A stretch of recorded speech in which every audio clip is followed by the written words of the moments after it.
really assume positive intent and lead with empathy. Like I feel like you don't see that a lot. And I also think it's expectations too, in terms of, we've talked about this a lot, but what is it? Frustration is due to unmet expectations, and unmet expectations are due to unsaid expectations, or unspoken expectations, I think is more proper. Welcome to the Open Delta podcast, where we believe that you are here to be more, not do more. I am your host, Aileen, and as a coach, speaker, and consultant, I will help you manifest your dream life that can bring you more power, peace, and cash. If you're ready to dive into the mindset, neuroscience, and connection to the universe, vamos a darle. Welcome back to the Open Delta podcast. Today, I am very excited to have Rocky Hirsch, my husband, and a big inspiration also behind this podcast. And I am just going to jump right into it because he will introduce himself and tell us a little bit more about his story and really how we have really evolved in our relationship. And I always like to start with a moment of gratitude. So what is something that either you're grateful today, has been on your heart lately? What has been moving you that you want to give thanks to? I mean, there's definitely a lot. I think the first thing that comes to mind for me is I'm just really grateful for like where we are in our lives.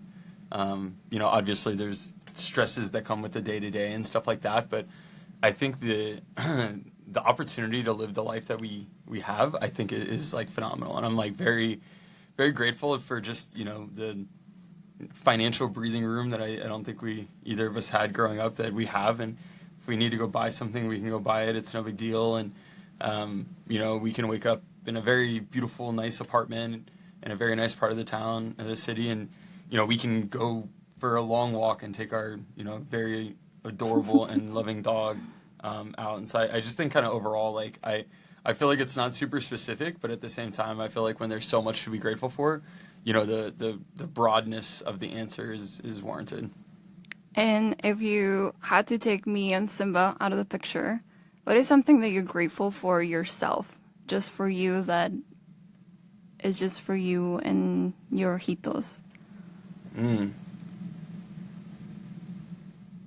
I think the first thing that comes to mind there is the healing, like the ability to focus on myself and the healing that I think I've done in a lot of areas. Obviously, there's a lot more, I think, for everybody. There's always work to do. But I think as I've gotten older and as I've, grown in my opportunity and where I am in my lifestyle, there's been immense opportunity to just heal myself and understand and get introspective and figure out, what have I been carrying around that I didn't know. And I just think that the opportunity of healing as an individual, aside from everything else, I'm very grateful for. What is some of the healing that you have explored from whenever you were growing up? Your life is significantly different now, living in a high-rise apartment in Chicago versus growing up in Lakeland, the neighborhood that you grew up in. Tell us some of those differences and what that healing has looked like for you and meant for you in that growth journey. Yeah, I think it's something that we've talked about a lot before, but I think that when I was kind of growing up, it's like you're always in survival mode. Like you can't necessarily take the time to like get introspective and self-reflect as much because you're just always on the defensive or offensive. You're always moving. Like you're like, I have to get this to pay this. I have to get this money to pay this bill or whatever it may be. What are some specifics? Because survival mode for me was very different than survival mode for you. So what is one story or one specific example that comes to mind on that go, you can't stop and reflect that comes to mind? Yeah, I think survival mode for me, I think back to like my senior year of high school and then even a freshman year of college. The summer after my freshman year, I moved back to Lakeland. And both of those summers, I had 3 jobs, and I remember survival mode for me was like, you got to do what you got to do. Like, you got to wake up, you got to go to work. I depending on which summer it was, I'd open at a golf course in Lakeland and go cut grass at like 5:30 a.m. And then I would work till 2 p.m. and then I would literally like change, take a quick shower at my house, change clothes, and drive to a pizzeria and work at the pizza shop from like 2 p.m. to close. And then I also worked at a grocery store too. So like depending on the days. And I remember that was kind of like survival mode is like, this is what you got to do. This is what you got to do. Like, you don't have time to sit down and reflect of like, how am I feeling today? It's like, it doesn't matter how you're feeling. You got 14, 16 hours of work coming up. And so, and you were taught how to understand your feelings at home, right? Yeah. I mean, my dad, I think my dad had a lot of the same stuff I had.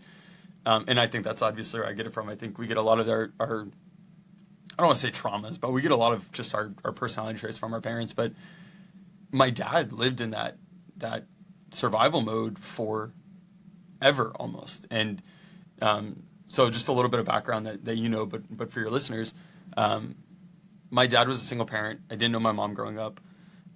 My brother, who's 3 years older, is severely disabled. He can't walk or talk or eat. He's fed through a G-tube. He has a severe case of cerebral palsy from birth. And my dad raised both of us below the poverty line in a trailer park.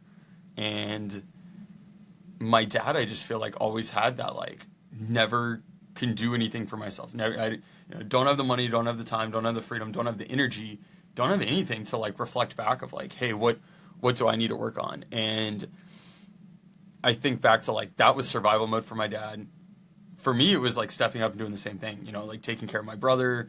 If my dad was at work, and it was my grandmother helping us, my brother was older than me, but if he had to eat, we had to pick him up and put him in his chair. If he needed to lay down on, we'd lay him down in the living room, and we had like a bunch of toys and like kind of like a playpen. I'd have to lay him down. And so, it doesn't matter how you feel. It doesn't matter if you're in a bad mood. It doesn't matter, like, you got to do what you got to do between that, paying bills. I didn't understand it when I was young. I was actually like a really bad kid when I was really young because I didn't understand a lot of this stuff. And so like, I'm saying this in a recording, which I just hate to say a period, but saying it in like a recording is awful. But like, I stole money from my dad when I was in elementary school because I wanted things. And I knew my dad had some money. Like you see your dad like go to the grocery store and pull out like a wad of cash, and like all reality, it's like $200, and it's the money for the week. And I'm like, dude, he's got all this money. And so like I didn't understand when I was younger. And then you get a little bit older and you start realizing like, wow, like that was expensive. Like this is expensive, and we don't have any. And me stepping up, and I got my first job at 14. Got a second job at 16, got my third job at 17, like working that much when I was younger, it just put me in that state of like, keep your head down, do what you got to do, and keep grinding. And I think back to, if I remember correctly, the original question here of like, what are the specifics of like, how did I work on getting out of survival mode? Or what does that mean for me? It's like, it meant that. And some of the things I've learned in kind of like getting the chance to reflect on myself and everything is, there's a lot of, I think, emotion suppression. Like, not, if you feel angry or upset, like, growing up, it's like you don't have time to be angry or upset. Swallow it, keep moving. Go to work, go to school, whatever. And I think learning to like deal with emotions properly has been really important. And I think another thing too is learning to kind of like love yourself and disassociate yourself from like things that have happened or your history or your past or whatever it may be. And I think that, dabbles into what's the word for imposter syndrome? Like, I know what it is. I battle with it all the time. Imposter syndrome, I think,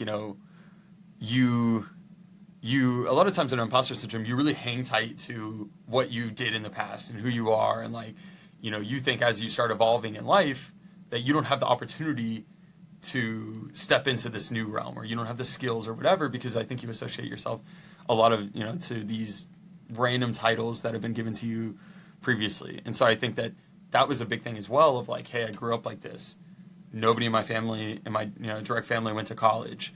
The first person to go to undergrad, which was huge, to graduate, and then like getting masters and getting into corporate America. And like, I think as I've progressed up that ladder, I've had to battle a lot more with, I don't like to say just imposter syndrome, but the understanding of you are who you are, not who the things that you have titled before, and you have the skills that you've brought along with you. And I think that's been something else too, that it's been a lot of healing. And now that, I am not in survival mode, I can sit back and say, hey, what's going on here? I can take the time to meditate and journal and all of that stuff. And I think that's been huge. What are some of you mentioned journaling and meditating. What have been other things that you've been doing to explore your awareness, your self-awareness, your emotions, checking in with yourself? What does that look like apart from meditating and journaling? I honestly think having an amazing partner like you, that we can sit down at dinner and talk about it and talk freely and uninhibited. I think that's something that it's been huge of like, hey, I'm thinking about this, or I'm battling with this, or I'm thinking like struggling with this, and just being able to have open dialogue is huge. Because once again, I have not in my past had a very strong ability to like sit down and reflect. So I think that's been huge. Meditating has been great. I kind of suck at it, but that's okay. It's not a race to be perfect, but meditating is definitely difficult for somebody like me who has been raised of like, go, go, go, like what's next, get it done. And being able to like sit down and not do anything is very difficult, but that's been huge. Journaling is also something that like I have not felt great or comfortable journaling a lot. So I think guided journaling has helped me a substantial amount. Dr. Rangan Chatterjee, amazing. He's got a journal. I forgot the company that he partnered with, but they have like a guided journal. Intelligent Change. Dr. Caroline Leaf. She has a neurocycle podcast, a neurocycle app that you can go through guided every day, and they kind of help you journal, and it's like this whole way of like rewiring your brain that's been phenomenal. So those are different things that I've kind of like dabbled in. But I honestly think a big part is just being open with other people, like yourself. Obviously, I mentioned that was like huge, but other people too, like friends and stuff that I'm like, hey, this has been weighing a lot on my mind, and just being able to be free and open up with people about it, I think is huge. But you really have to take that first step of like, hey, I need to sit down and understand like what's going on. What am I reacting to? How am I reacting to it? Why am I reacting like that?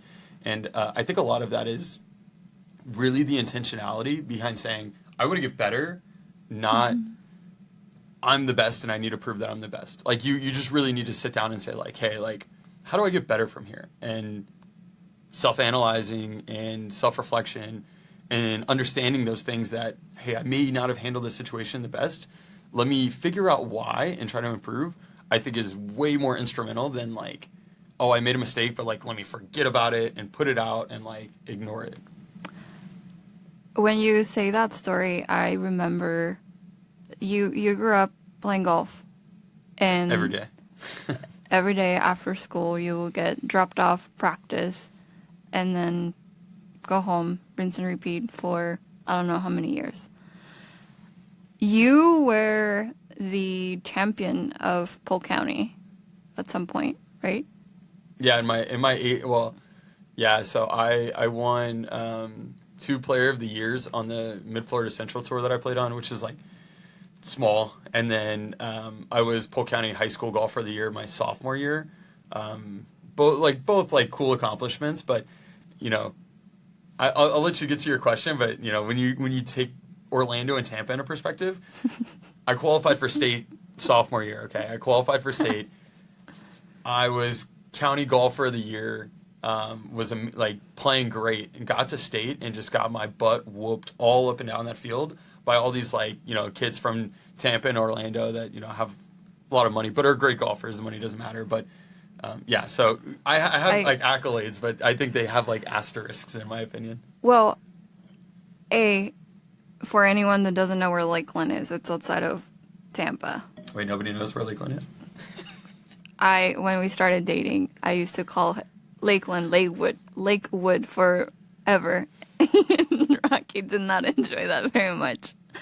My question was around, you were a cocky little boy that was great at golf, and you were beating people above your grade level. And so now that you're talking about how do I get better, how did I manage the situation, how can I manage it differently in the next time that it comes up, what do you think has changed from, growing up being the best at something and then now being in, we're going to call it real world, that not everything goes your way, not everything you can control, a lot of different circumstances, constraints, things going on. How do you think you've evolved to that mindset of I'm figuring it out as I go? Yeah, and this was something that for me was honestly like challenging, very challenging as I stepped into adulthood, which some could say that I'm still stepping into adulthood because I act like a child a lot. But as I step into adulthood, I think this is something, and I would imagine, I'm kind of like going out on a limb here, making a big assumption, but I would imagine that a lot of people that played competitive sports growing up kind of go through this. And I think I've would like to draw some comparisons here that are going to be a little crazy, but NFL players, NBA players, they get out of their career and it's like, what do they do now? Like how, practicing as a competitive athlete, it's structured. It's every day. It's practice. It's this. You got to work on this skill set. You got to work on this ability. You got to practice this specific thing. And there's a lot of structure to it. And there's a scale. I mean, I had a national ranking. You go into tournaments, you get 1, 2, 3, 4. Whatever it is. Like it's very structured way to measure, improve. You have a score every time you play. You need to reduce your score. And it was so easy, in a sense of like showing up every day and like, okay, hey, I shot this. I need to shoot this. I need to work on this. And this is my goal in terms of national ranking or next tournament, whatever it may be. And I think as you get into the real world, there is none of that. Like it's all ambiguous. It's all ambiguous. It's, there's no score. There's no ranking. I don't clock in every day and they tell me, hey, you're like 5th best at this role, which would kind of be terrible too. Like I'm glad they don't do that. You get performance reviews at the end of the year that, a lot of times I think are kind of like very ambiguous as well of like, hey, I'm giving you a good You're job. still not competitive, right? Yeah. I struggle a lot with being competitive on everything. And I think as you get into the real world, you learn there's no structure too. Like I got out of college and college I think was still structured. These are the classes you take. This is the, if you want this major, you got to take this, then you got to take this, and you just got to sit down and grind. It's like, okay, if I want this GPA, I got to get an A or I got to get a B, I got to get a 92 on this final or whatever it may be. And you have all this structured way of, focusing your energy. And I got out of college and I was like, what do I do? Like if I want to be better, like you got this job and they're just like, yeah, show up, do well. I got my first job out of college was a technical sales engineer. What you graduated with? Industrial engineering from University of South Florida. Go Bulls. And I was like, I remember I moved down to Miami and I'm like, I just got all this energy. And of course, like, I think as a lot of people in their early 20s, fresh out of college with money that they have never had, I focused my energy into just going out and being a degenerate. Because I was like, I just have all this free time and I'm like, I don't know what to do anymore. Like, I don't know where to go put all this towards. And, talking about coming from golf and competitive, like I could stay out there. I think the golf course used to close at 9 p.m. and they'd have lights on the range. And I could sit out there till 9 o'clock trying to work on something. And you get out of college. I mean, even in college, it's like you pull all-nighters studying for exams or like, I worked 1 to 2 jobs in college as well. And so like I would work and then I'd study afterwards. And you get out into the real world and it's like, yeah, what are you going to do in all your free time? What are you going to do with all this energy? And there's just not a lot of structure. And so I think that's one reason I followed academia a lot. I got my master's at Purdue and master's in the computer science for IT project management. and then starting my MBA now. And I've gotten some other certifications. When I, fresh out of college, I went and got like this HBS, Harvard Business School, business analytics certification. And I'm just like, I need to find structure to put my time to, and really battling with the fact that like there is no structure. Like, you got to work on you got to work on your skill sets, you got to work on being introspective, you got to work on, self-reflection, all these things. Like, you got to get creative, and if you're competitive and you're used to structure, like, you got to find a way to kind of get over that, but also structure the things in life that you want into that, which is a lot easier said than done. Well, you gloss over your master education, which we'll come back to that, because I think it's an amazing and huge accomplishment. Go Cats. From someone who grew up in a single-parent household. Like I've shared before, I also, for second, I guess, part of my life, I grew up with my dad, which I think is very atypical in a divorce and in a separation for the kids to stay with dad. I think historically the statistics say, kids stay with mom, and that comes with its set of advantages and disadvantages for whatever it's worth. But one of the things that I totally agree is, like, in school and in sports, like, the metrics, what you're shooting for. And I think that's part of the identity crisis that we all go through when we leave college, of like, what am I going to do with all this time, all this extra money? Now, friends are all over the place. In college, most of your friends are in the same campus or 10 minutes away from you, like not that far away. And making friends in adulthood has been, it's different, and it's a muscle that you kind of lose when you're in college, because like everyone's in the same environment. So what are some of the things that you think you've done as an adult post-college that has helped you create more friendships, networking, things of that nature? Oh, man.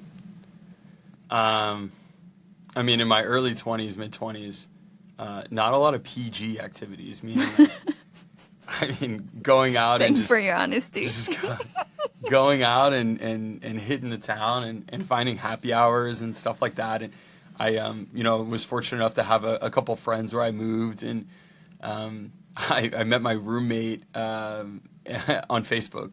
We met on Facebook, and we moved in, and we split an apartment in downtown Miami, and, we ended up being good friends, and had some other friends that were in town that go and do happy hours or go to sporting events and stuff like that.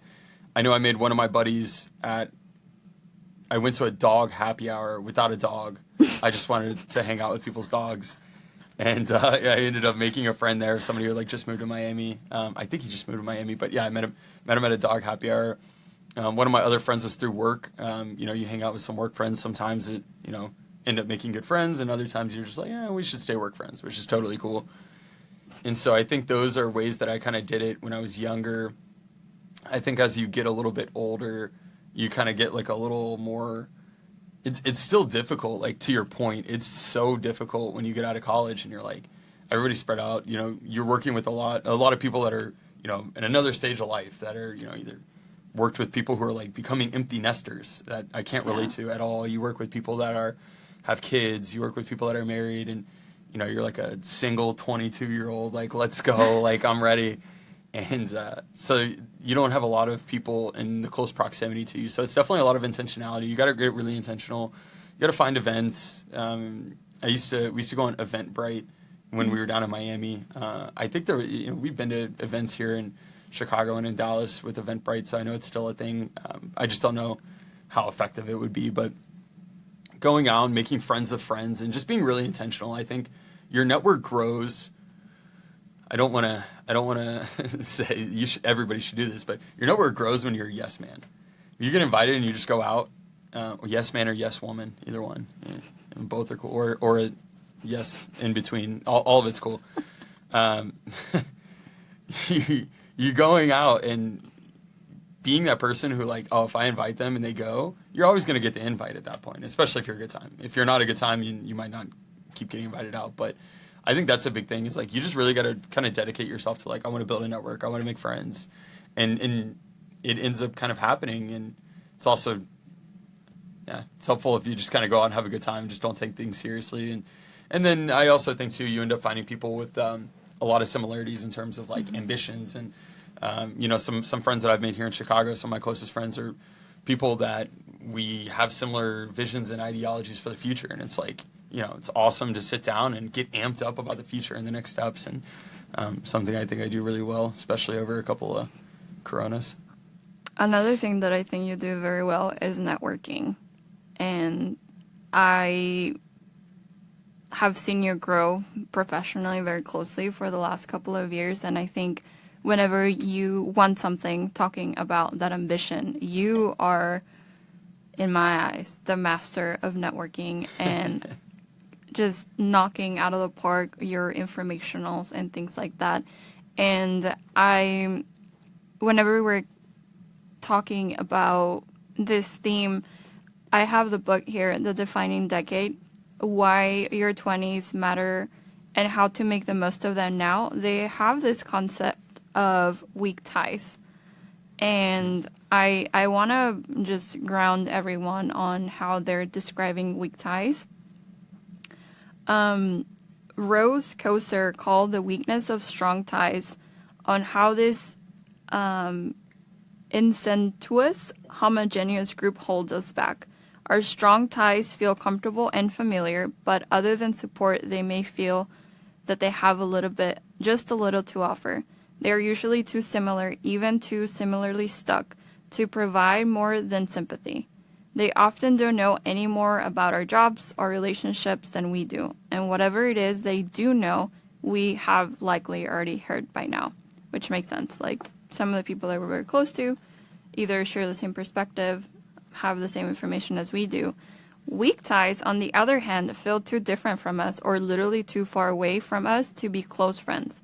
But that's the point, and that's their strength. Because they're not just figures already ingrown clustered, weak ties give us access to something fresh.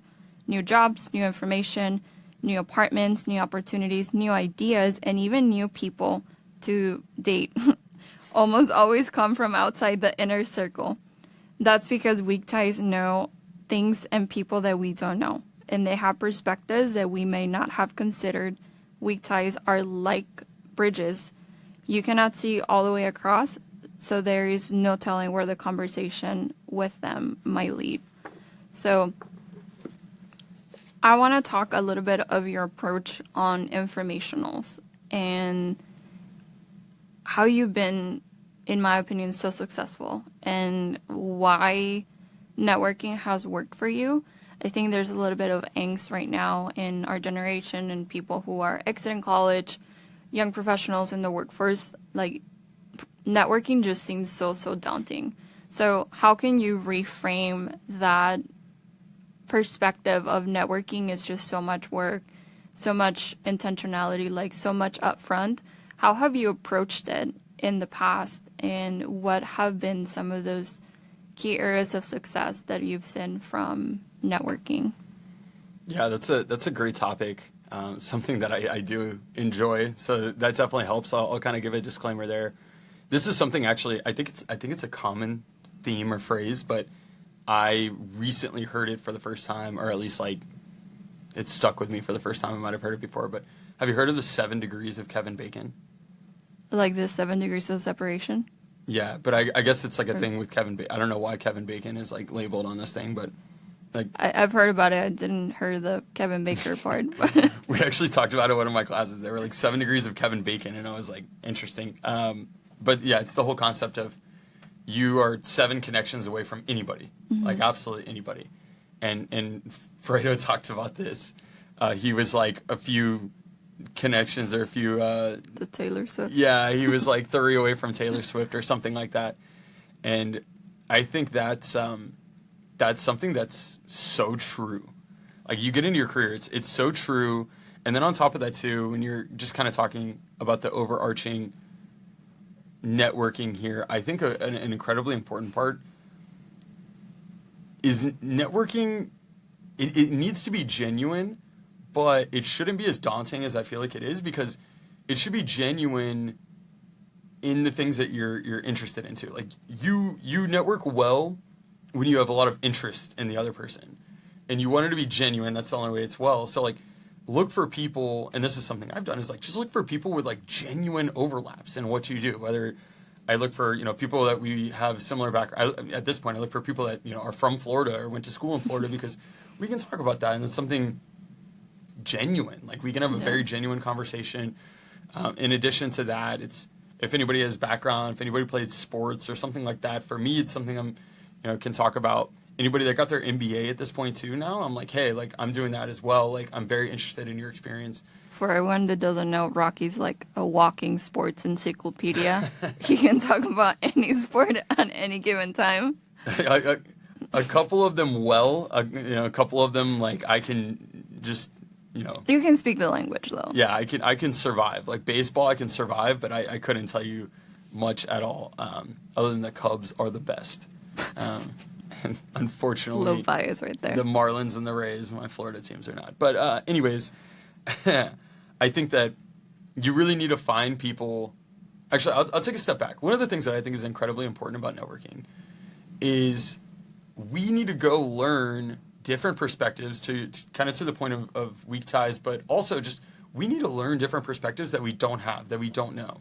And like when I wanted to start looking into getting my MBA, no idea. I have like absolutely no idea. I don't know why a school is good. I don't know the difference between the schools. I don't know why somebody would like one and not the other. In addition to that, going to get a job, you know, what do you want to do after college? I think a lot of people kind of get thrown into their first job. And most of the time they realize like, hey, you know, maybe I don't love this. I had that experience of my first job out of college. I was like, yeah, I just don't want to do this for the rest of my life, which is totally okay. And when you say that, you start realizing, holy cow, once again, to our earlier conversation, there's like no structure. There is no ladder. There is no like, oh, if you don't want to do this, then you should do this. Or like college majors, like, hey, there's like, you know, 30 options. Like you're talking about jobs, there's unlimited. Yeah. And networking is like how you go find that unknown. Like ask people. Like I asked people about MBAs, like found people that went to different schools that I was interested in. And hey, did you like that school? Why did you not? Like, was it, you know, very beneficial? If it was, then why? Same with jobs, like roles, people at companies. Hey, do you like this company? Do you like this job? And once again, it's got to be genuine. So it's got to be something you're interested in. Like, you know, no disrespect to the medical field, but if I went and networked with a doctor about if they like their job, I have like no interest in, I'm like queasy when I see blood. I'm like, I wouldn't enjoy like going and networking with a doctor about their job specifically. Now, if the doctor went to University of Florida and played basketball, like, okay, yeah, let's go talk about basketball and all that, and like we could build a network. But I think it's, I don't want to say it's like disheartening, but I understand like the daunting aspect of it too, of like, oh man, but there's so much benefit in doing it and just being genuine and just being curious, and you just end up meeting people along the way when you're out there and you're just genuinely curious of like, hey, I really am interested about this. And, you know, I've done this recently and I just find people that I guess do jobs that I think are cool internally. And I just reach out. I'm like, hey, I'm really interested in, you were mentioning information. I was really interested in your job. Just sounds cool. Can you tell me about it? Like, this is what I'm interested in. Is there overlap in what you do? And having those conversations and you know, luckily sometimes sometimes people are like, hey, you should go talk to this person because you guys have a lot more in common. And then you go talk to that person. It's like, man, we hit it off. Like, you know, I recently had a conversation with somebody where I was like, hey, your job sounds really cool. And, you know, what's it about? And I love the way this guy like pitched his job. And he was also just very genuine. We were kind of on the same vibes in terms of how we like approach the conversation. And, you know, not every conversation is going to be like that, which is totally okay. Like, sometimes I've had networking informational calls where I get off the call and I'm like, probably never going to talk to that person again, which is also great. And I think the thing that I think it's great about that is that because you didn't have, let's say it's an exciting conversation, it's not like you're going to stop. And one thing you mentioned before is finding that curiosity. I think a lot of the times, especially for like as a Latina person of color, there's not a lot of people that look like me. However, to your curiosity point, like that should not stop me from reaching out, because because of that conversation, I will know what we have in common, whether it's being obsession with certain podcasts. I love Dr. Joe Dispenza, dogs. I could talk my ear off about Simba. So I think there is a lot of power on figuring out some of those connection points, even though they don't look like you, even though they didn't go to the same, they're not from the same home state and things like that. Because I do think the power of those weak ties are only going to be there if you have had some sort of interaction, whether it was in person or online. I think there's a lot of value on opening different perspectives, and I think you do a amazing job in that. So I wanted to share that with the team. I'll give a disclaimer for people that don't know me, but I grew up in a very diverse neighborhood. Went to a very diverse school, and I've never shied away from just making friends with anybody. How did we meet? We met at Society of Hispanic Professional Engineer Conference. Are you Hispanic? I am not Hispanic. I'm Cuban at heart. Shout out to Unky. Cuban at heart. But yeah, I'm not. I'm gringo, European, mutt mix. And I've always, I don't know. I guess for me, it's like not intentional or unintentional. But like whoever's out there, But one of the things that I wanted to mention, I wanted to kind of give that disclaimer. But I'm a huge advocate of things need to be more diverse, and minorities need to be empowered. Like I could go off into a whole tangent and probably take up the whole rest of the time about how there's systemic issues that prevent that. But one of the things that I wanted to mention, I think if you have an echo chamber around you, which is having the same people around you with the same thoughts and all of that, very common to happen. That's fine. But what I think is really incredible is if we all added somebody into our inner circle that is completely different than us, that is completely different to us, and has a different personality, different perspective, and somebody that different values, but we you connect on a human being level. You don't have to be the same skin color to connect with people. You don't have to both be from Florida. You don't even have to both be from the United States. You can connect with people from crazy different, minute things. But if we all brought somebody that's different into our inner circle, and then we made friends through friends, which is, I think, the most common way that we generally do it as young adults, imagine how big everybody's network would grow in terms of, and we actually talked about this in my leadership class, it's there's people called brokers who connect echo chambers together, and then it's they're kind of like a bridge between two different groups and getting overlap. And I pride myself on, I think I kind of think that I do that. There's people out there who are probably better than me, but I connect people from my MBA program to Shep to people that I play basketball with, or whatever it may be, people that I sports bet with, and all these different groups, and invite everybody to a party, and it's this diverse group. But I wanted to get across that point of you'd mentioned there's not a lot of people out there that look like you in corporate America all the time, and I think while it's natural for us to grow the network around us based on the people that look like us, and there's comfort in that, and I fully support that as well.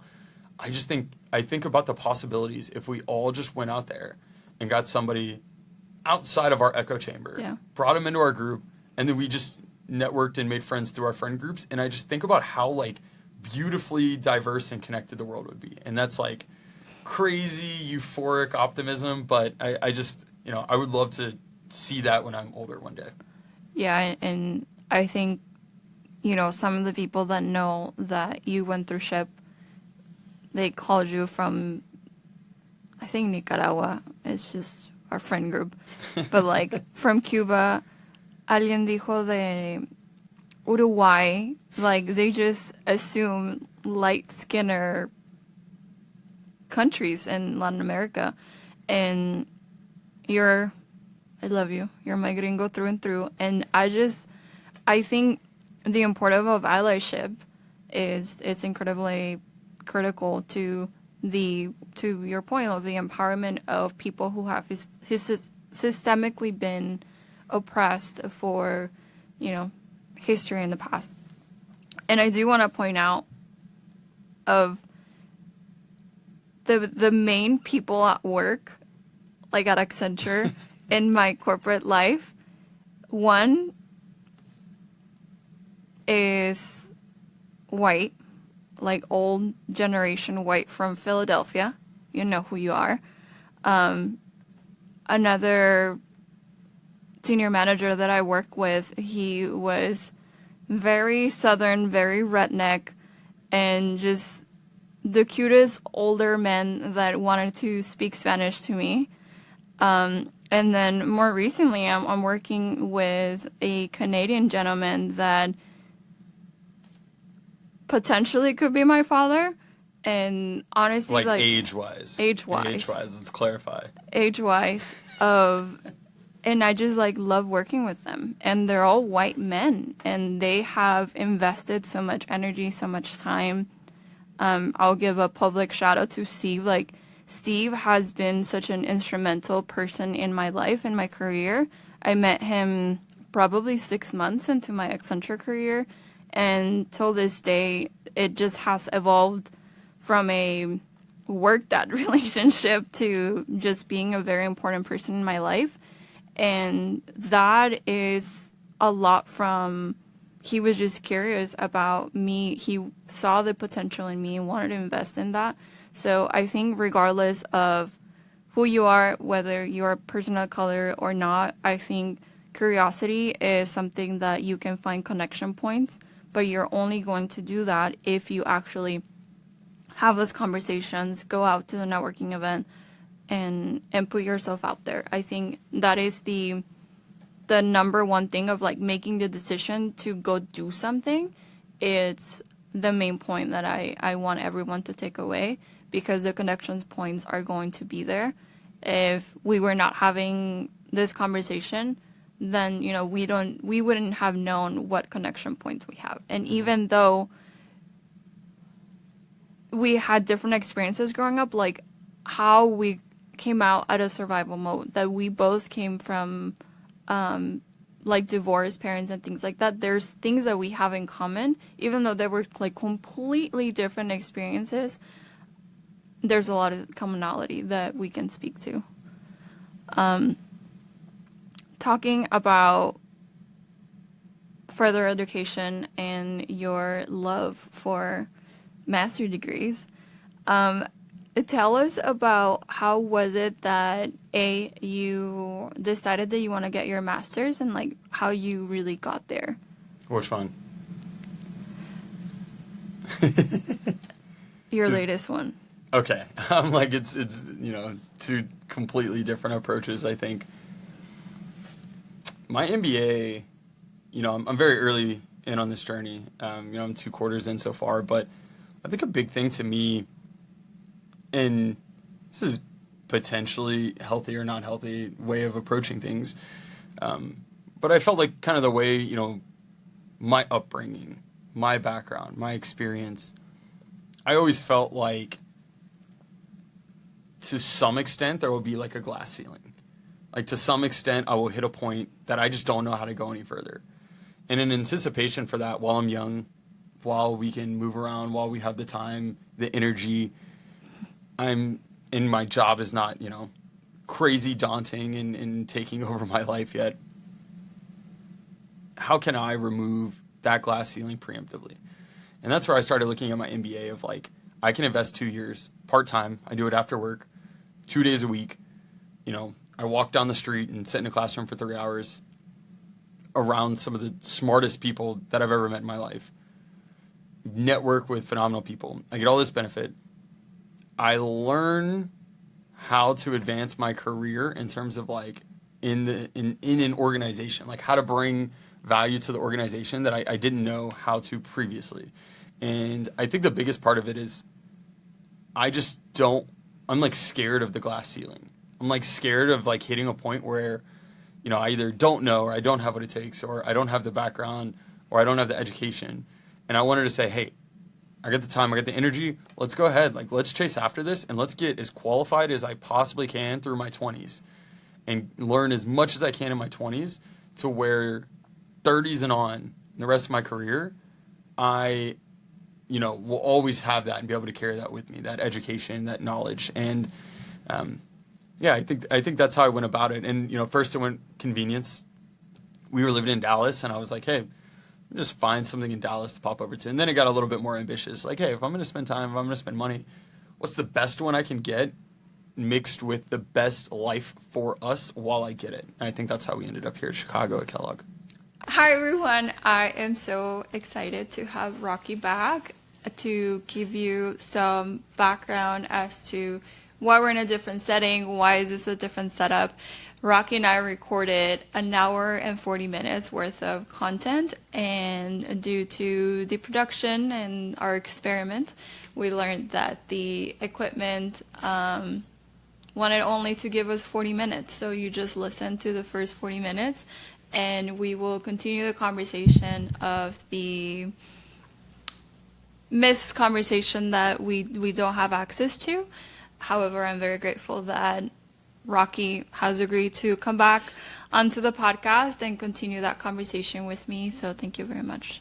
Yeah, I'd just like to point out for the record, I am the fastest guest to be asked back on our podcast.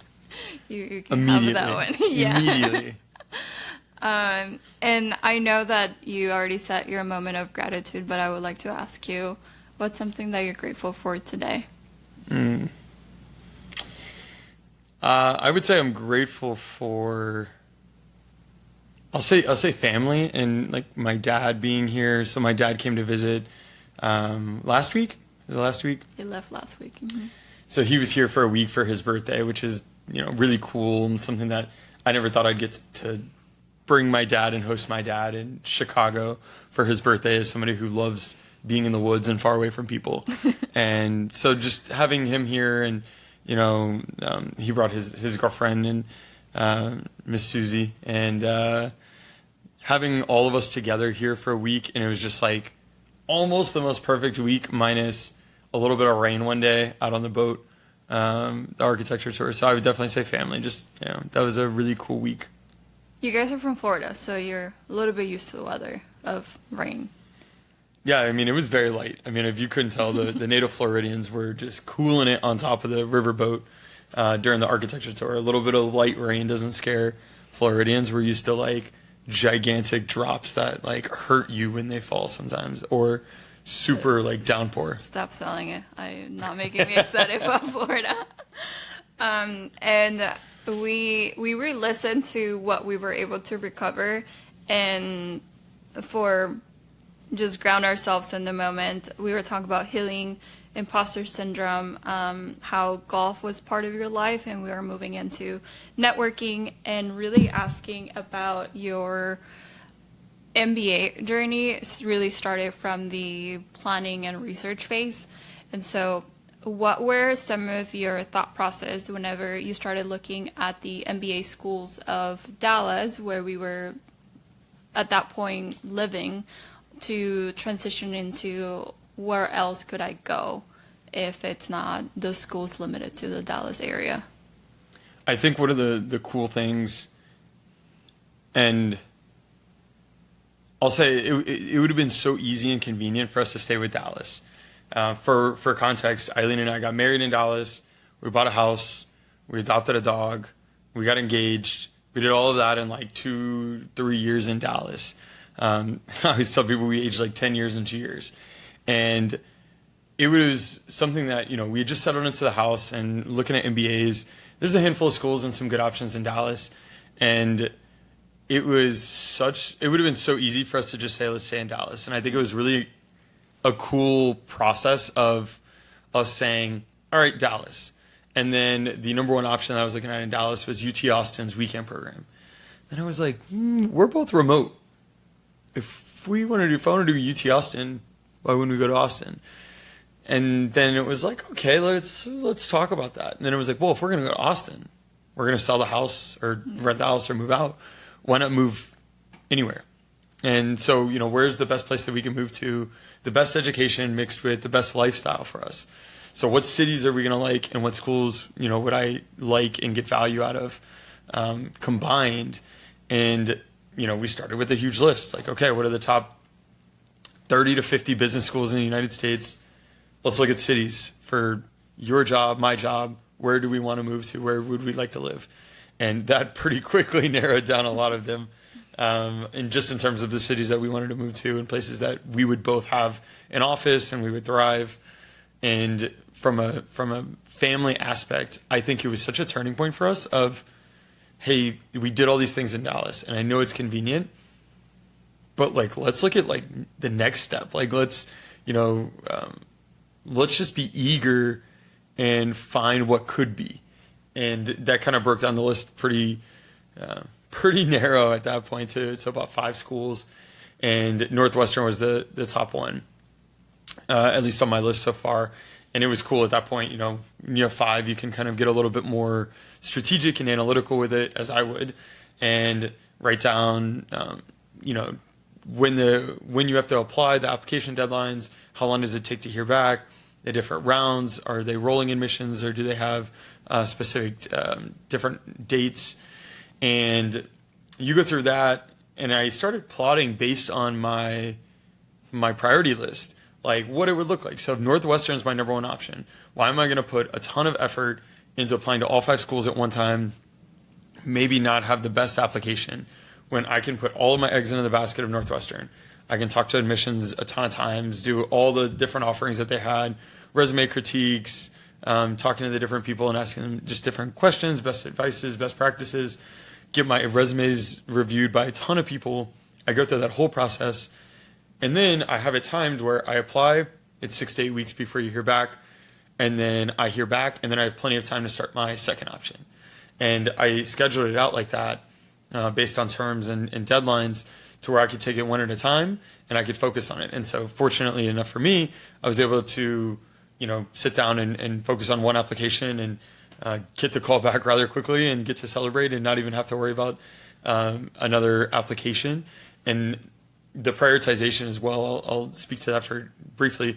The prioritization, there was 5 schools on the list. Mm-hmm. And I think the biggest thing is, I want to make sure in my long-term career goals, I aspire to have executive leadership. I want to, run a corporation or have some sort of leadership role that gives me the ability to make an impact, whether it be on a company, on the greater community, in the nation, whatever it may be. And looking at all of the different schools, the alumni, where they go, the careers that they go into, and the careers they build. I love that Kellogg had a lot of offerings for that, but I also love that Kellogg focused a lot on leadership, which I think is incredibly powerful and necessary for the future career that I aspire to obtain. One of the things that I don't want to miss from that is that Rocky had a matrix of the school, the program, what they're focused on. Some of are more leadership focused, some of the others are more analytical focused.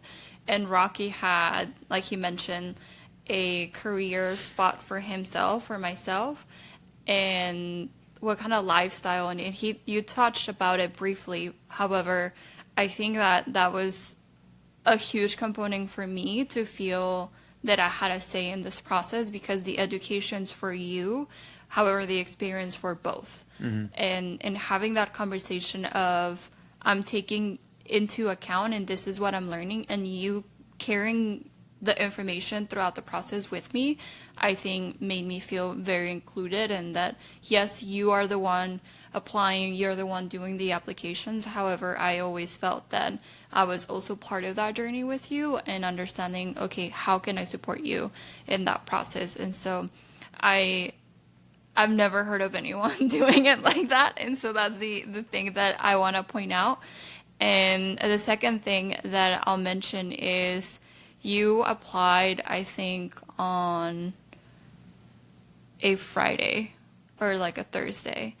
And the expectation was that he was going to hear back within 6 weeks. You heard back within like 4 days. For like business days. Business days. And I remember that moment that he got a call and then you had a missed call. And then what happened when you were able to get a hold of admissions? Yeah, well, it was funny because, yeah, I applied on like Thursday, and there's like a couple things that, you know, they wanted some kind of letter that says like I'm able to move to Chicago, and like I couldn't get anybody from my company to sign a letter that just says that. And they were like, unless you like want to move and you do and you go through the process, like we'll approve it, but we don't just like sign letters that just say you can move here. And there was like a couple things like that where like I ended up just submitting my offer letter that didn't have a location, and I was like, hope that works for what you're looking for. Like I am remote. I don't know how to get this letter. And so the next week I got a missed call at like 5 p.m. and I was on a work call until 5. And so I got it at like 4:50 or something, and it was like, hey, it's like from Kellogg Admissions, like, you know, trying to get a hold of you. Give me a call back. And I, you know, finished my work call at 5, and the person was like, I'm here until like 5. I'm like, oh, jeez. And so I called back, and I was like freaking out because I'm like, oh man, like they caught my location thing, or like they need, you know, some kind of actual written document that I need to go find. And I was calling back. I was like, what's wrong with my application? Like that was like my mindset going into it. And she's like, no, I'm just like really happy and excited to tell you that you like got accepted. And I was like, oh my God. Because I wasn't prepared for like an answer. I was like literally thinking my application was wrong and nobody looked at it. And I was like, oh my God. Oh my God. And she's like, do you need a minute? And I was like, yes. Oh my God. Oh my God. Okay, I think I'm good. It's like, I think I'm ready now. And so that was like a really, you know, funny little how it happened. And I think later you heard from someone in the admissions office of like, you mentioned that you got your resume reviewed, your essays reviewed, but you really did a lot of due diligence to meet, like if they had the offering of, hey, our coaching career services offers coaching for your resume, you took that. You went to so many different events that Northwestern was putting out, and the reason I want to emphasize that is that you took plenty of opportunities to meet with the school, and so by the time your application came through, like everyone knew what Rocky was about. They met you in person, they met you through Zoom, they met you through the different interactions, and so I think putting that best foot forward constantly, I think was like a critical thing for your application to get that response so quickly because so many of the folks there knew you.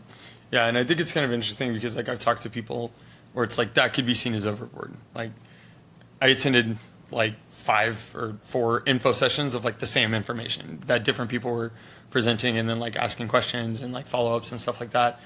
And I think a lot of times there could be a mindset of like, is this going to help me?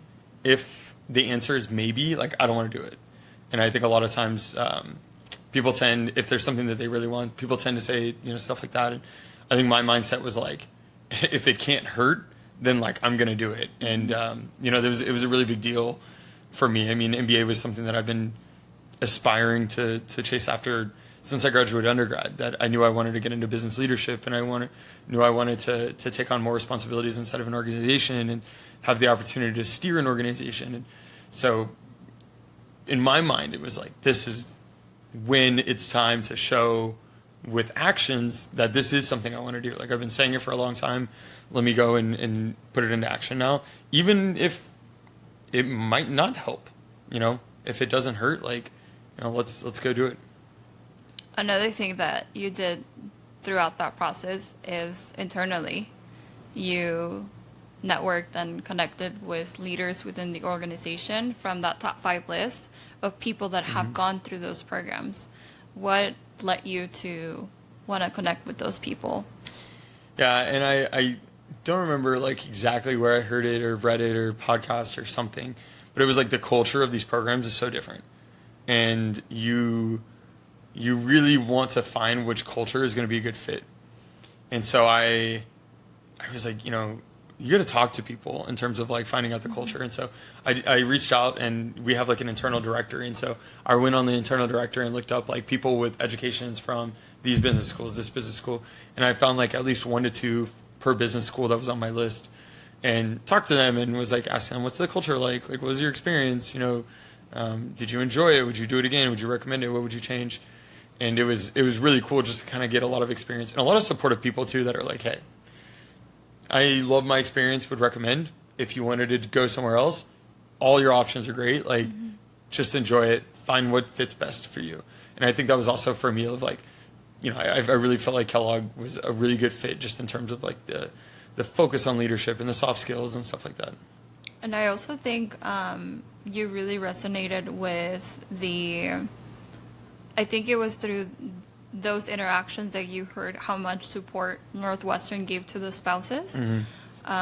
We're called what? JVs, joint ventures. Joint ventures. And so that's another thing that I really loved about being a Kellogg spouse, because they have events for the new orientation and the new students. However, they are very intentional about also including us, especially from the point of view of they know that for the evening program that you're potentially moving to a new city. And so the theme of this topic has been being very intentional.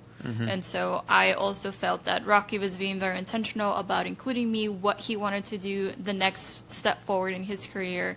And I think Northwestern was reflecting back on not only are we going to take care of you as a student and as a person, and we're also going to take care of the rest of your family. So it was a match for the family and for Rocky. Talking about a match, I love being married to you. This is coming in our anniversary, and that is the main intention of having Rocky on the podcast. I thought it was a very nice way of showcasing the last 2 years of our relationship and all the ups and downs that we've been through for the last 2 years plus, and everything that happened in between. And I want to talk about supporting / healing in our relationship. There's been multiple instances in our relationship and marriage that we've been each other's rocks. And I really want to talk about when you started this conversation of the MBA, and it was a conversation of like moving to different places.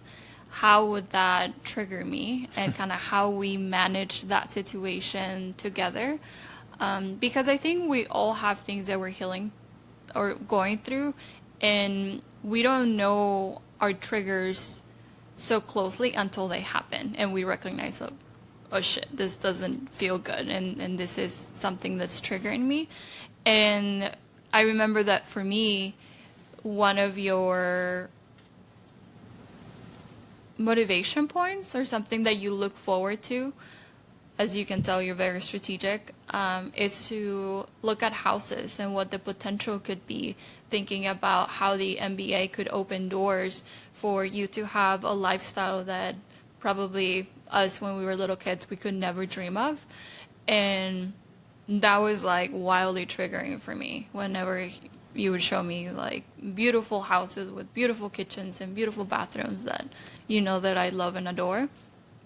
So when I would get triggered looking at those houses, what was your initial reaction on what was going on? How can I help Aileen? What was that process for you? Yeah, and one thing I want to say too is, for me myself, like looking at houses and stuff is like motivation.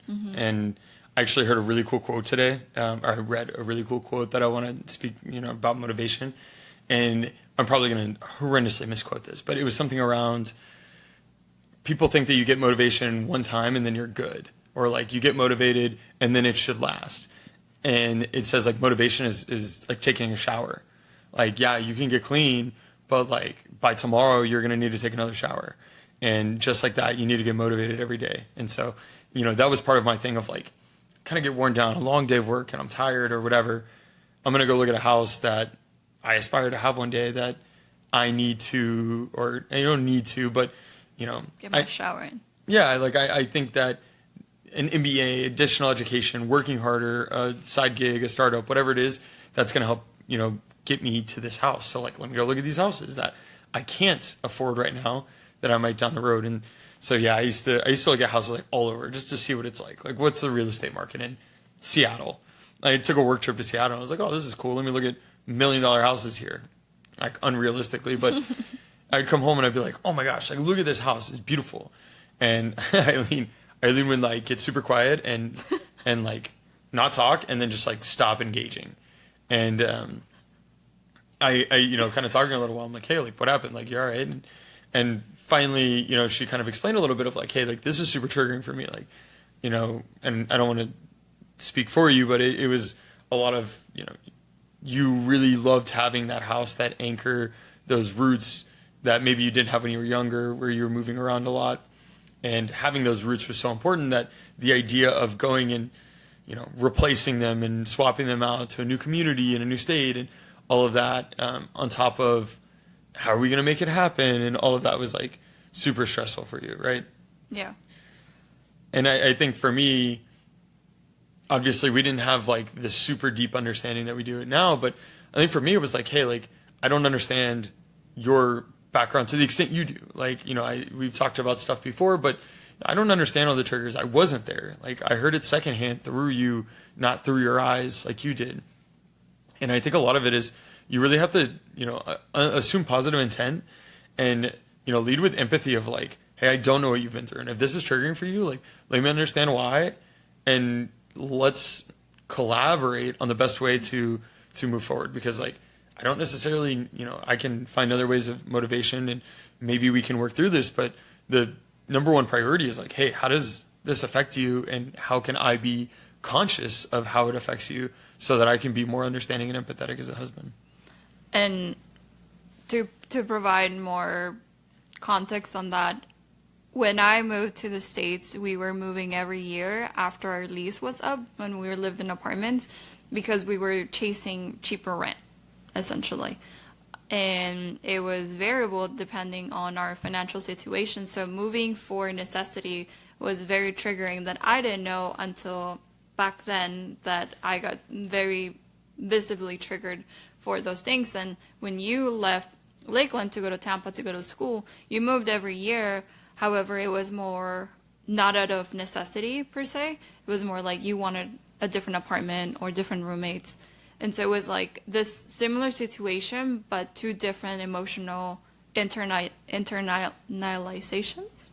Internalization? Yeah, there you go. Yeah. You got it. Something like that. And it wasn't that I wanted Rocky to change how he gets his shower of motivation. However, I think at the end of the day, we wanted to agree or come up with a better communication strategy between us of whenever you do have a very cool house or something that you want to show me, I think you would lead with, we're not going to buy this house right away, or something that gave me a buffer mentally for me to like prepare of like, don't panic this, because my brain would go into, this is a house that we need, and then this is all the trickle things that need to happen for us to get that house. And so just that framing it at the beginning with something different will give me the buffer for me to be quote unquote emotionally ready to hear whatever you had to say. In this case, it was beautiful house somewhere. Yeah, I think it was like I would lead with like, hey, like this is not realistic. I'm just looking at houses to see how big bathrooms can get, or something like how much marble they can fit into one bathroom. But this is not realistic. I think in the healing process overall, I think no matter what the trigger is or what the scenario is, I think it's just incredibly important to, we say this, I say this a lot at work, is like really assume positive intent and lead with empathy. Like I feel like you don't see that a lot. And I also think it's expectations too, in terms of, we've talked about this a lot, but what is it? Frustration is due to unmet expectations, and unmet expectations are due to unsaid expectations, or unspoken expectations, I think is a more proper grammatical English. Sure. I'll take your word for it. And so I think going back to that, like, slightly touching on this, is like a lot of times I think people can get frustrated or not lead with empathy because they have expectations that, XYZ is going to happen. And I walk to work every once in a while, very seldomly. And when I walk to work, I always see like people riding their bikes in Chicago and driving, and you'll see like a bike rider ride by a bike, or a bike rider ride by a car, and like the car turns and like didn't see him. And like I see like 3 a day where like the bike person's yelling and throwing their hands up, or like people walking or screaming at cars and cars are honking back. And I'm like, why are they like we're in this crazy downtown. You're probably going to miss something. Like driving around in downtown with a trillion people is like so difficult to see everybody. But I think it's interesting because I think like, why is that biker or that person walking so upset? It's like they had the expectation that everybody else is looking out for everybody else, and that if they shoot across the crosswalk, everybody else is going to be looking and making sure they don't hit them because they're on a bike or they're walking, and they should be, have their right of way. And I think that expectation that like nobody's going to make a mistake, nobody should make a mistake, they should be keeping an eye out for everybody.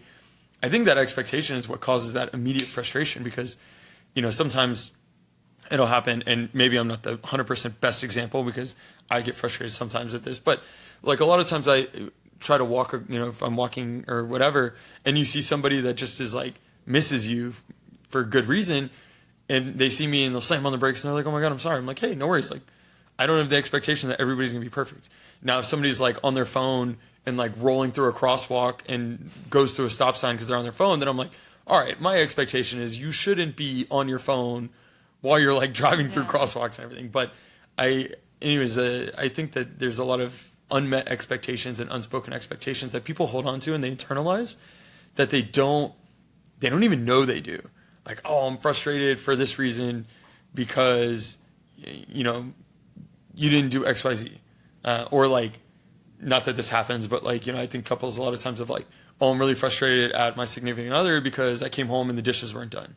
It's like, okay, did you just randomly expect them to do them? Or like, I also think of like the empathetic there of like, do you know what they had going on today? Like maybe they didn't do much, but they didn't feel good. Like I think between checking our internal expectations and, I think I could have gotten frustrated of like, I'm showing Aileen all these good houses and she's getting like upset and shutting down because my expectation could have been like, she needs to be excited like I'm excited. Yeah. And I think some people get frustrated at that too of like, they tell their significant other something and they don't reciprocate the excitement and there's frustration.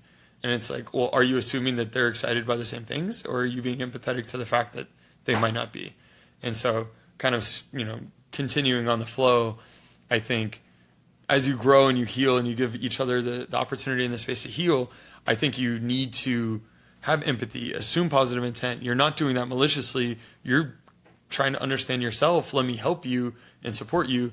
And then also like make sure my expectations are in check of, hey, it's okay if you get triggered and we grow together and all of that. And I think that is something that I've very much grown into the relationship because I grew up of don't say anything, don't ruffle any feathers. Cállate, te vas más bonita. So like having those difficult conversations as far as our relationship were very difficult for me. You remember combining finances? No. Combining finances when we moved in together, I didn't want to talk about it. And I was like, hey, we have like bills now. Like together.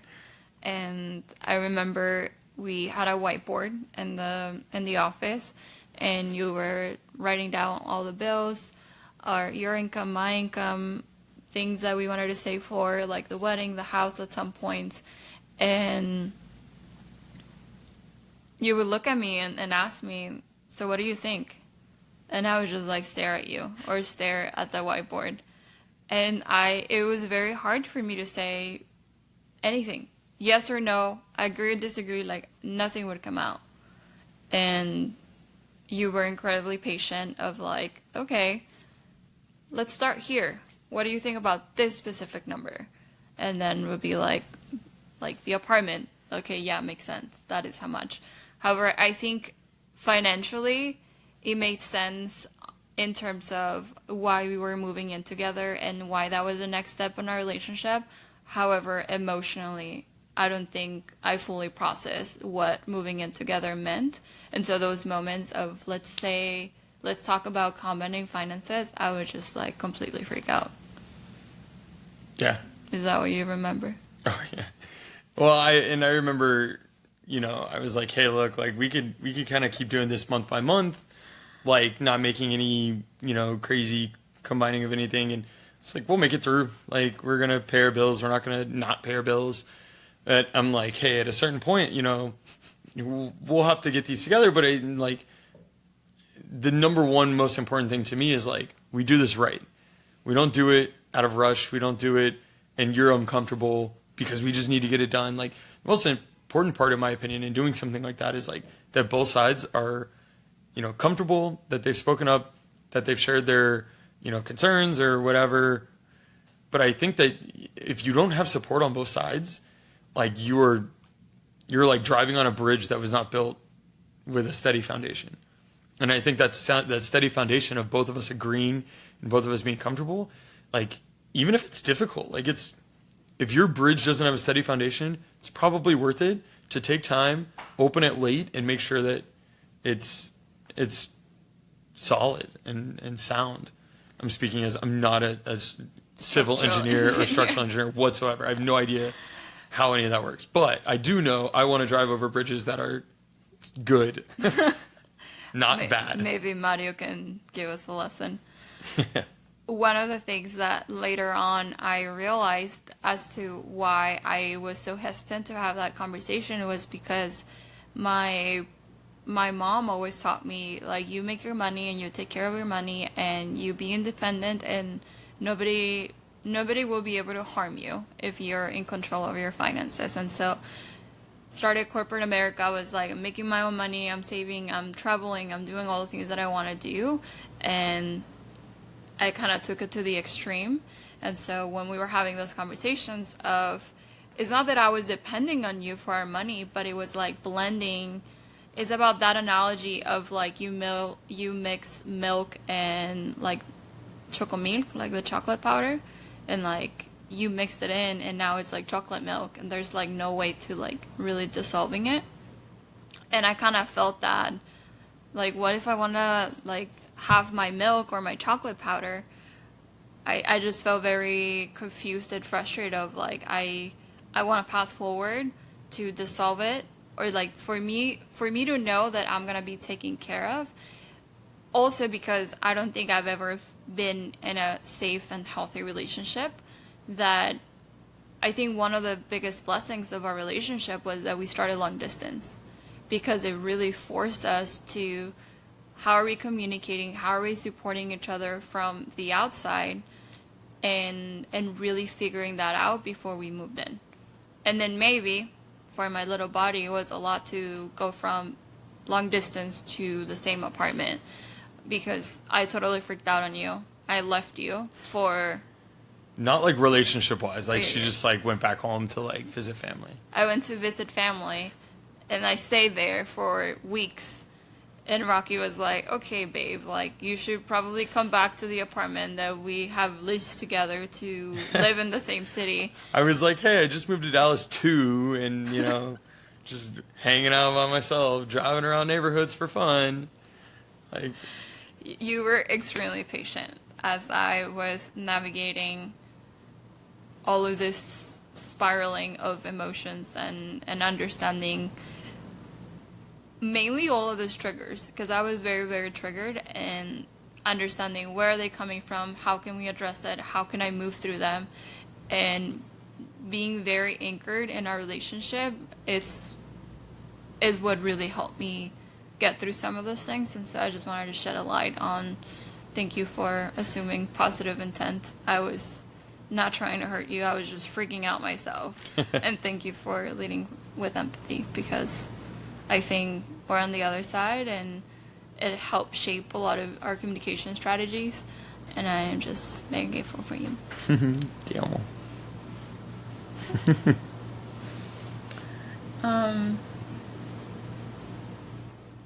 I did want to mention, we were talking about combining finances and stuff like that, and I think I'm very proud of like how we've kind of like navigated that, of like combining it as one thing, but like I think we've been so like proactive in like forward thinking in terms of like when we moved in together, we were like, we weren't even engaged, and we were like, hey, probably gonna want a wedding at some point. Like, and weddings cost money, and we'll probably want a house at some point. And like it was very early, and like probably sounded a little psycho, but I think in my like financial planning mind, I was like, hey, like we should definitely like plot out, what is what is our like 3 to 5 year financial goals, and like how can we start planning for those. And something that I've told friends before in conversations is like the day that you realize or that you make the decision or you get hit with like I want to buy a house, or like I want to settle down, or I want to buy a condo, or want to buy a new car, or want to buy an engagement ring, whatever that is, it's like unless you just have a ton of money just sitting in your like emergency fund, which you might. Like you did. No, I did, yeah. I had enough for a diamond ring, and then thankfully no emergencies happened the next year after that. But I think unless you have some kind of just like lump sum sitting there, it really helps to proactively think and like think ahead and use your best judgment of like what might happen in the next 3 to 5 years, and what do I need to be saving for. And I think of some of our friends who might not have the same income that we have, that it might take a little bit longer to save up for a wedding or for a house. And you really have to sit down and say, hey, if I'm 27, by 35, by 30, am I going to want to potentially settle down? Like, do I need to have money saved up for that? And so I was really proud of like, we worked through, your triggers, and, we worked through that, and I had my own triggers and stuff like that. I remember when we crossed the state line into Texas moving, I freaked out. So I was like, there's no Publix in Texas. Where am I going to go for groceries? There's no Wawa I was like, I don't know any of the grocery stores here. And you were like, what the hell is wrong with you? We have H-E-B. I was like, oh, okay. Actually, H-E-B is pretty cool. But anyways, we worked through both of our triggers, but I think back of like, I think we were so forward thinking along the way. Like, I mean, it's just the whole history of that, of between the finances, between, everything that we did in the MBA and planning. And, to your point too, one of the things that I was looking at in MBA schools is like, where are we going to be happy living? And, we sat down and spent a long time thinking about it, and we're like, we'd be happy in Chicago, and we haven't hit a winter yet, but I'd say we're happy so far. So, I mean, I think, the finances, and every part along our relationship, I think has been, really intentional since talking about intentionality. And I also want to talk about being forward thinking in terms of the house. We bought the house in our early 20s. We were very proud of being homeowners in that process. Shout out to Brianna from Haven Realty. She was a Best blessing realtor in Texas. So if you are in the DFW area, definitely reach out to her. And not only was she amazing at helping us buy our home, we looked at so many different houses, and she was so incredibly patient and helpful through that 2021 year. That was a crazy year to buy a house. However, I also think us getting to the decision of selling the house, at least I get a lot of questions as to why did we sell the house versus renting it, because the assumption around is buy it and then rent it, and like it will appreciate up. In our case, we had a conversation with Brianna. Brianna said, I can lay out the process on what it is to sell. I can run the numbers. We can look at what the market looks like right now. At that point, we had been in the house for a little bit over 2 years, so we wouldn't get hit with short-term capital gains tax. And she also referred us to a property manager, so we can run the numbers if we wanted to rent the house. And so after looking at those two scenarios, it was just more feasible for us to sell, given the scenario that it's not like we were going to go back to Dallas or had any intentions of keeping the Dallas property. Yeah, I mean, I think there's like a handful of other things too, in the sense of like, we were spending a lot of time doing repairs. we had to, put some money into the house here and there, like each year, each 6 months, and something that needed to be replaced. And I think for us too, it was like the stress of owning the house and like stuff kind of constantly breaking and, happens with older houses. I think in my opinion, we had a great house. It was just, older house or even newer houses have stuff break. One of our very close friends who I won't mention is having issues with a brand new build. So I think there's a lot of that stuff where I think for us it was, we're not going to, we have no ties to Dallas, probably not going to come back and live here. Let's sell it. We made money off of it. We were incredibly fortunate of that. And then let's go ahead and, kind of cut that chapter and, rather than keep it lingering because a lot of people tell you like build equity and that's the thing. And yeah, you build equity, but at the same time too, like the way the interest hits, all the interest is front loaded on a mortgage loan. So you're really paying more interest than you are, principal. So your equity is growing at a slower rate. And then it's likely that other large things are going to happen and you're going to need investments and property management payments. And so there was a lot that went into it. And I think for people who are really interested in, maintaining and updating properties and people that enjoy that type of stuff or that are local, I think it is a great way to spend your time and especially if you enjoy it. And I think for us, it was just stressful. And so I think for us, it was like, we don't necessarily want to be worrying about this. We want to go to Chicago, post Chicago, potentially go back to Florida. And so it was definitely something that for us, like it made sense to sell. And it was another thing too, where I think a lot of times it's easy to say like, I think we did it for the house. What are we supposed to be doing? What do people in our situation usually do? And people that had good monies in their mid 20s and, 2020 or whenever we bought our house, like what do they do? We're buying real estate right now. That's what People do. Yeah, that's what us dinks, dual income, no kids are doing. And I think after that, it was like, you know what? Maybe we should really actually sit down and think of like what we want and what we enjoy doing. And, we can still make our own investments or save up. And I think now we want to do real estate, but we want to do real estate in a house that we're going to live and stay for a while. And I think when you think back to Dallas, like there was no indication that we were going to stay for a while. And I think looking back too, like we could have easily made that decision and been like, hey, renting makes sense. We have no ties here. We have no, big reason to be here. And so I think, when we were a little bit younger, we still followed that like, hey, well, what are we supposed to be doing? And I think now we're much better of like, what's best for us? Selling the property, making some money and investing, the money back into index funds and stuff. And, if that's what it takes, then for us to be happy, then let's do it. Like, I think that's the key message of do what's right for you, do what makes sense for you. And even if it's going against the grain, that is fine. Mm-hmm. Doing what's right for you would always be the right thing to do. Yeah. And I will say, I also think to that end though too, it's really important to also do your due diligence and understand like why people are doing what they're doing or like, why are trends following this? And I think a lot of times it sheds insight because I think the one thing that's kind of sad to me is when people like don't do something because they just brush it off. Oh, I don't like that, or like everybody does that, or like these people are stupid. And I think I don't want to get political, but I think a lot of times in politics it's like, oh, the other side is the other side, stupid.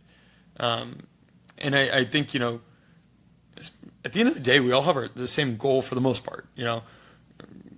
Politics for sure, we all have the same goal of like being a better country and individuals and finances.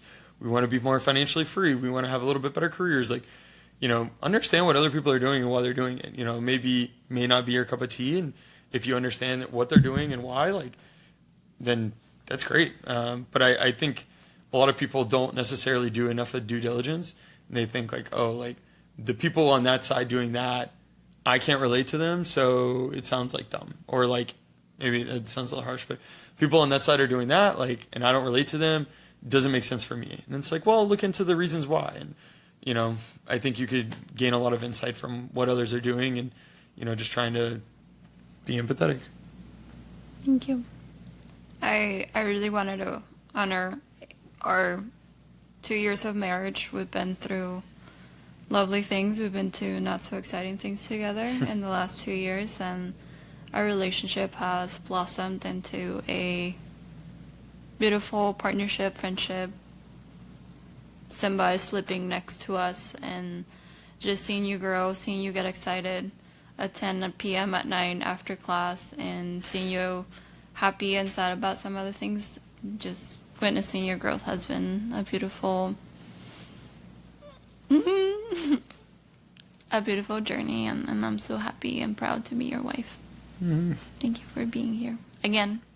And I'm very inspired by you and in what you've done with this podcast and your launch and following your passion and still, killing it in your 9 to 5 and, being a phenomenal wife and a good puppy mama to Simba.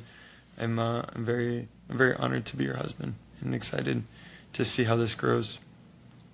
You've already shared some words of wisdoms, but if you would be able to share a mantra or a quote that keeps you going, motivated, what are those words that come to mind? And I'm a little bit more prepared, so you guys are all lucky because the last time she asked me this, it's like 5 minutes of dead air because I couldn't think of anything. And I can show the frame of you thinking. So even though I probably should have seen it coming, I'm not as prepared as I should be. But one of the things that I've been telling myself a lot recently, and it's not necessarily a mantra per se, more than like a thought process, but it's like focus on who you want to be, and not the things that you're trying to not do or avoid. Like think about the yes, I want to do that, not the no, I don't want to do that. And as a golfer, it relates back to like, if you're about to tee off and there's water on the right, a lot of golfers are going to be like, amateur golfers, not very good golfers are going to be like, oh man, there's water. Like, don't hit it right. Don't hit it right. Don't hit it right. And then a lot of times you hit it right. And really good golfers are like, water's right. Okay. I want to hit it straight. Hit it straight. And you do that. So, just in life in general, recently has been something that I've been kind of telling myself is like, hey, like focus on the things you want to be, because, as I go through MBA school, like, Kellogg for me, it's a lot of like intimidating, like, look at all these people to the left and right of me. Wow, how impressive. And, a lot of times I kind of get down on myself, like, oh, I'm not that, or I'm not that. And I've been trying to flip the script in my mind of like, I may not be that, but I am this. And like, let's be proud of this. And like, let's follow who I want this to become. So not necessarily like a mantra, but I guess kind of my mantra. Thank you.